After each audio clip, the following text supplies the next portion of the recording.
Hi friends, എല്ലാവർക്കും നമസ്കാരം. അപ്പോൾ ഒരു ക്ലാരിറ്റി വീഡിയോ ആണ്. ഞാൻ കഴിഞ്ഞ വീഡിയോയിൽ സ്ക്രാമ്പ് 440 ഡിസ്കണ്ടിന്യൂ ചെയ്തെന്ന് പറഞ്ഞിരുന്നു. അപ്പോൾ ചില ആളുകളൊക്കെ തെറ്റിദ്ധരിച്ചിട്ടുണ്ടാവും എന്താണ് പറയാൻ കാരണം. അത് ഞാൻ പറയാനുള്ള പ്രധാന റീസൺ അറിയുന്നത് 440 ഇപ്പോൾ നിലവിൽ സ്ക്രാമ്പ് എൻഫീൽഡ് പിൻവലിച്ചിട്ടില്ല. സ്ക്രാമ്പ് 411 പിൻവലിച്ചത്. അത് ശരിയാണ്. പക്ഷേ ഞാൻ പറയുന്നത് പ്രധാന റീസൺ എന്താണ്, അടുത്ത ഏപ്രിലൊക്കെ ആകുമ്പം എൻഫീൽഡിൻ്റെ സ്ക്രാമ്പ് 450, അതായത് നമ്മൾ ഹിമാലയൻ 450ൻ്റെ അതേ എഞ്ചിനിൽ വരുന്നൊരു സ്ക്രാംബ്ലർ വരുന്നുണ്ട്. അപ്പം പോസിബിളി പല അൺഒഫീഷ്യൽ വെബ്സൈറ്റുകളിലും ഞാൻ നോക്കിയപ്പോഴും ഇത് പിൻവലിക്കാനുള്ള ചാൻസ് ഉണ്ട്.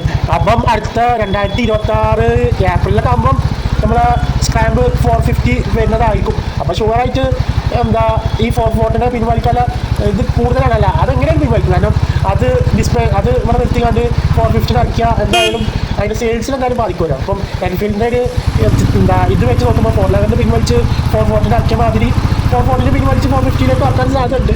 എന്തായാലും അത് പിൻവലിക്കും. പക്ഷേ ബൈക്കൊക്കെ നല്ലൊരു ബൈക്ക് തന്നെയാണ്.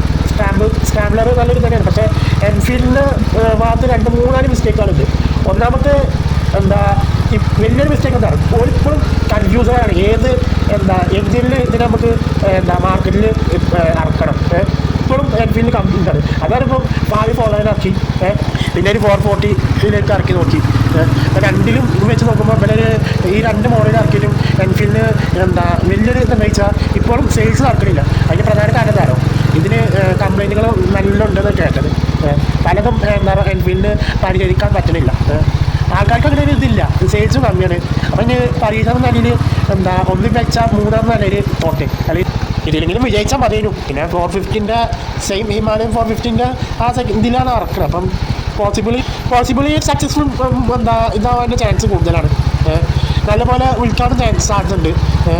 പിന്നെ ഇതൊക്കെ ഉള്ളൂ ഇതിനെക്കുറിച്ച്, സ്ക്രാംബ്ലറിനെ കുറിച്ച് പറയാൻ. പിന്നെ കുറേ പുതിയ എൻഫീൽഡിൻ്റെ കുറേ മോഡലുകൾ അടുത്ത വർഷം ഇറങ്ങുന്നുണ്ട്. അതിൽ പ്രത്യേകം പറയേണ്ടത് ഹിമാലയൻ 750, പിന്നെ നമ്മളെ EV ബൈക്കും വരുന്നുണ്ട്. അതൊക്കെ ഞാനൊരു വേറൊരു വീഡിയോയിൽ ചെയ്യാമെന്ന് പ്രതീക്ഷിക്കുന്നു. ഇതിപ്പോൾ ഈ ഒരു അല്ലെങ്കിൽ ഇങ്ങനത്തെ ഒരു ഡൗട്ട് നിങ്ങളത് ക്ലാരിഫൈ ചെയ്യാൻ വേണ്ടിയാണ് ഇങ്ങനെ വീഡിയോ ചെയ്തത്. അപ്പോൾ നിങ്ങൾക്ക് എൻ്റെ വീഡിയോ ഇഷ്ടപ്പെടുകയാണെങ്കിൽ ഒന്ന് സബ്സ്ക്രൈബ് ചെയ്യണം, ഒന്ന് ലൈക്ക് ചെയ്യണം.